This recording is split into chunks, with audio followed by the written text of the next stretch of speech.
This is a message to Sir Kier Starmer. I have no clue or any understanding as just a normal guy. Well, I wouldn't say normal, but a British citizen. No great education or anything like that. You know, it's like I'm just like, don't have any degrees, never went to school and all that.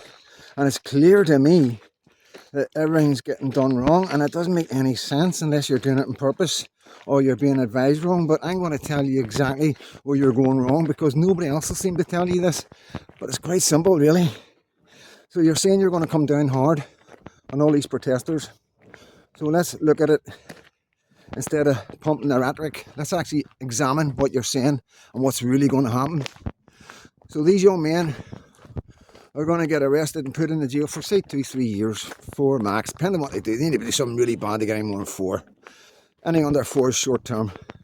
So you're going to put them into prisons with TVs, PlayStations, Xboxes, ensuite showers, phones, mobile phones, free gym, free lecky, free gas, alright food, and Sky, all the football channels, movie channels, and you know, pretty much any recreational drug you can get. In fact, I've done 3 years when I was 16, done a year and a half. I got 6 years in your English jails when I was 18. And then I got another 3 years, and then I got 18 years in Scotland. All for bank robberies, building society robberies, stuff like that.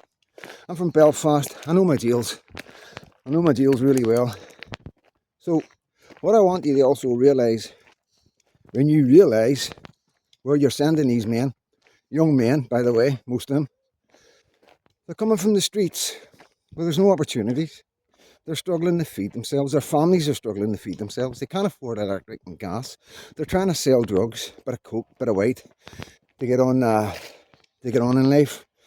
There's nothing else for them. And then they're watching videos of Muslims ranting in Leeds and the police running away. They're watching videos of Muslims punching policemen and breaking their noses. Now these young men know that if they were to ever do anything like that, especially if it was caught on camera, they'd be immediately arrested, immediately be imprisoned, and immediately be paraded all over multi-stream media.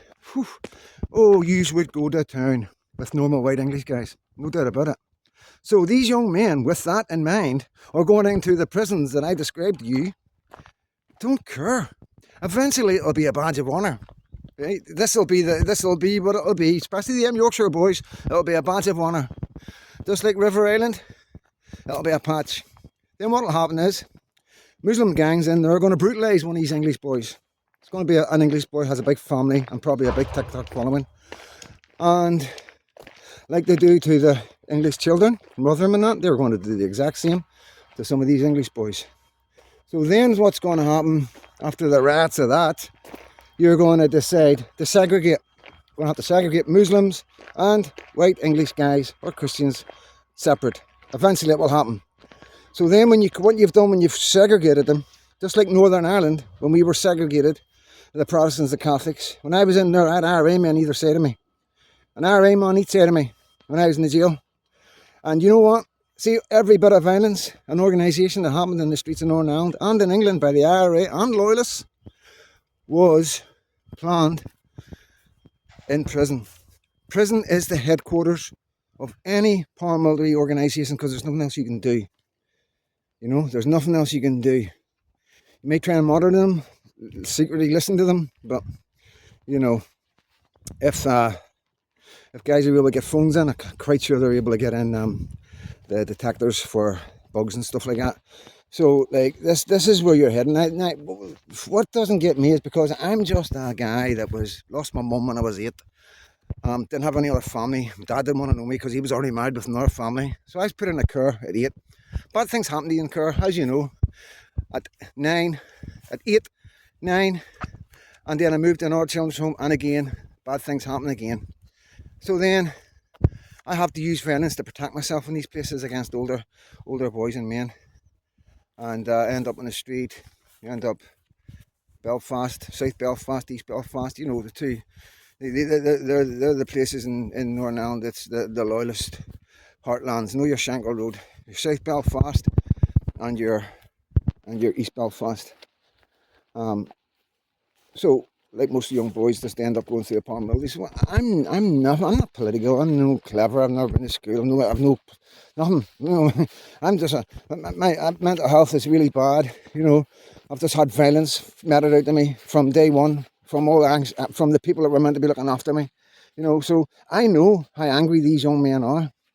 And see, when you're this angry about the two-tier policing that you are denying and everybody can see in the whole world, you do look ridiculous, by the way. That's when it becomes a wee bit different, and freedom doesn't really matter. The hardships that they're suffering on the street doesn't really matter. It's like, this is bigger than anything. You know what I mean? This is bigger. And I don't know what it is, if it's religion. It's not racism, because people don't, there's no such thing as racism. That's ridiculous that somebody doesn't like somebody because of the colour of skin. You're still trying to push that narrative just to label people that don't like the way you think and the way you want to go. That's not working. Everybody in the world can see that's not working. You actually look quite foolish, Mr. Starmer. And I'm ashamed, absolutely ashamed. Whether I'm an ex-prisoner or whatever I am, whatever you may think I am, I'm a good person at heart. I've always been a good person. I've got my morals. I'm proud. I go to sleep every night and I'm proud of who I am. But right now, I would do jail to protect my country against the invasion of Islam that you're allowing in. It's disgusting. And hopefully one day you will be held accountable, Mr. Starmer, because you were the one that created this by going to court and fighting that they got benefits, PIP and benefits. You were the one that created all this. This is why they're not here to be doctors and nurses like you're trying to tell everybody. Come on, do you ever sit down and listen to what you say? Do you ever look at yourself back? Honestly, I feel sorry for this country. But most of all, your children, your family, and everybody that's going to come after you are going to be ashamed of what you've done. Believe you me, I sleep every night. And I've done some dodgy things in my day. But I know for a fact, it's going to come to you all one day. You're going to know what it's like to feel the depression and the horror and the fear. I'm having a baby. I'm having a wee girl, my first ever child. You know what I mean? I'm terrified. I'm absolutely scared. You know what I mean? What's ahead for her? What kind of life is she going to have in this country? Everybody's scared. The only people that don't be scared is Hope Not Hate and Nick Knowles. We need to start asking some serious questions in this country. Some serious questions. And I'm not the man to do it. I'm just venting, because if I don't do this with my mental health, I don't know what I would do. And I can't imagine what some of them other young men are out there thinking right now. God help us all.